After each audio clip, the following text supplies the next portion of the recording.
I have never met a single guitar player in my 25 plus years teaching who got good at playing the guitar by just memorizing scales. You might be hurting your guitar progress if you are learning scales the wrong way. Now we're gonna fix that in this video, but first we need to talk a little bit about what you might be doing and why it's detrimental. This is what it probably looks like. You have a guitar, you've got 30 minutes to practice, you go online or you grab a book on scales and you start memorizing them. Yes, there are tons of them, and no, you will never be able to memorize all of them unless, oh, that's coming a little bit later in the video. All right, so you've got your scale in front of you, you start memorizing the first position, and then there's another one, another one, another one. By the end of position 4, you forgot the first one. Now you are getting a good finger workout, but the scale itself is not really helping you. Now there's this common thing amongst guitar players that think that the more scales you memorize, the more licks you memorize, the more chord progressions, the more theory concepts, the better you'll be. Knowledge without practical application means nothing. Music is a language.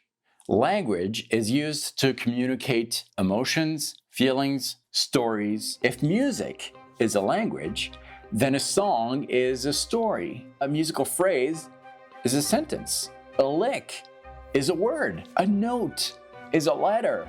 Therefore, a scale is an alphabet. Now, my son Wes, who you've met on the channel before, Thank you, good sir, doesn't quite know the alphabet yet. However, he can tell me the best stories. Just yesterday afternoon, I took the day off. We went sledding on the hill, and on the way, he told me this elaborate, interesting story had to do with zombies. If I had asked him to spell out all the words he used, it would not have happened. And it's because he doesn't really know the rules, doesn't know his alphabet quite yet, but he's an awesome storyteller. I want you to think about that next time you work on a scale. Okay, so let's do that together. I've got the guitar grimoire here. I'm just gonna randomly open to a page. This could be anything, it could be any other books, it could be something online you're working on. We're gonna tell a story with whatever we're seeing. So we landed on a Lydian. The first step is to go through these diagrams. Just play it at least once. But that's it. Don't go too deep into memorizing this just yet, because if you spend too much time, you're gonna get trapped. And that's dangerous, because once your fingers are very comfortable with something, it's almost impossible to start engaging the most important thing you can ever use when practicing something. I call it your inner composer. It's that inner composer that helps you hear things without having to physically hear things. It's that inner composer that allows you to hum a new melody that you've never hummed before. It's also that inner musician that is going to guide you as you are practicing a new scale, so that that new scale becomes something useful to you to tell your own musical story. It starts with a mindset. I want you to convince yourself that that new scale is not a new scale. That scale is simply an alphabet. Imagine that in front of you, there's this little child sitting on the floor, waiting for you to tell him or her a story.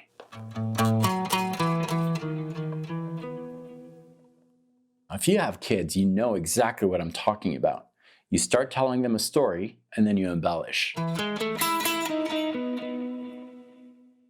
And you add some pauses and you add some intonations. You add all those things that help you captivate the attention of that child in front of you.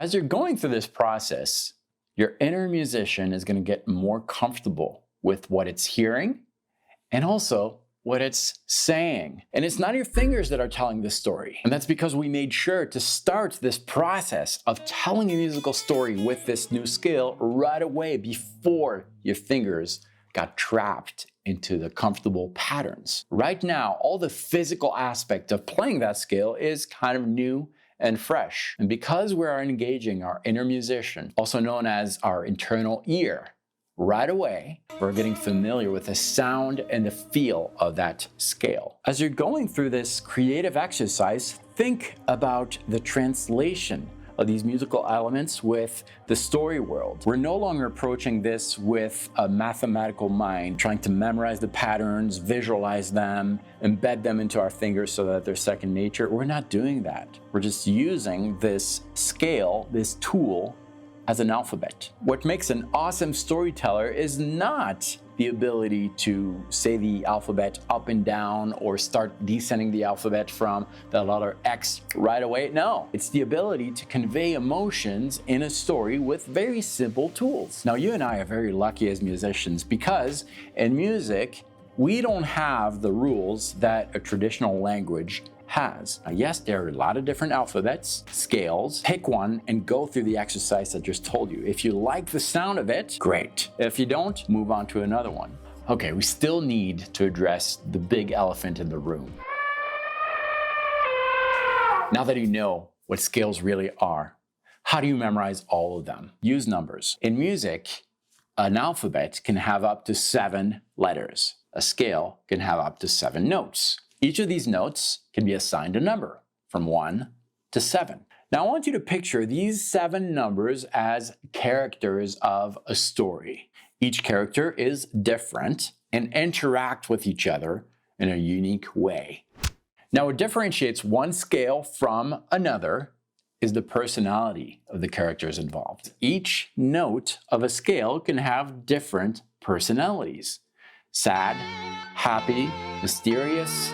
We use different terms to define those: major, minor, diminished. But depending on the personality you're going to assign to the different characters of a scale, they're going to have a different scale. You know what? Let's continue the conversation right here. This is all about those characters and the personalities. This is really going to help you learn scales the right way.